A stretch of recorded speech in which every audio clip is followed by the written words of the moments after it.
Nearly 16 million people living in one of the most breathtaking wonders of the world are being raped, slaughtered, and extrajudicially killed on a daily basis. This indeed is now a common practice in a place most of the inhabitants of the world know as Kashmir. Owing to the promise of a free and fair plebiscite by the United Nations, people of Kashmir still await their fate after 70 years. This 27th October also marks another Black Day, and this is the 70th one. Kashmir lives on as the greatest human tragedy, which was triggered by Maharaja Hari Singh of Jammu and Kashmir and Cyril Radcliffe, the head of the Boundary Commission for India and Pakistan. As a result, Kashmir was handed over to India under a controversial instrument of accession. 70 years back, India sent its troops inside a Muslim-majority Kashmir, which was completely in violation of the partition plan.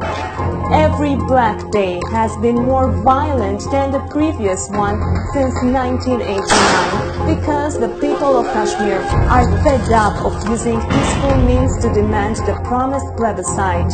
They are since then on the streets taking bullets on their heads and chests. Their sisters and mothers are raped daily by the Indian occupational forces. The famous Indian author and activist Arundhati Roy says rape is a weapon for the Indian army.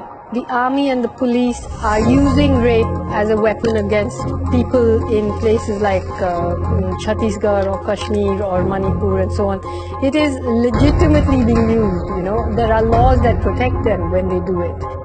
According to Kashmir Media Service, during the last 28 years, trigger-happy Indian forces have killed 94,826 Kashmiris, widowed nearly 22,858 women, orphaned 107,665 children, while molested and gang-raped 11,017 Kashmiri women.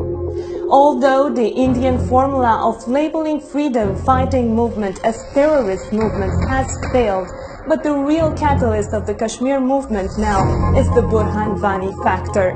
Kashmiri youth are idealizing Wani by using social media as weapon against the brutalities of Indian army.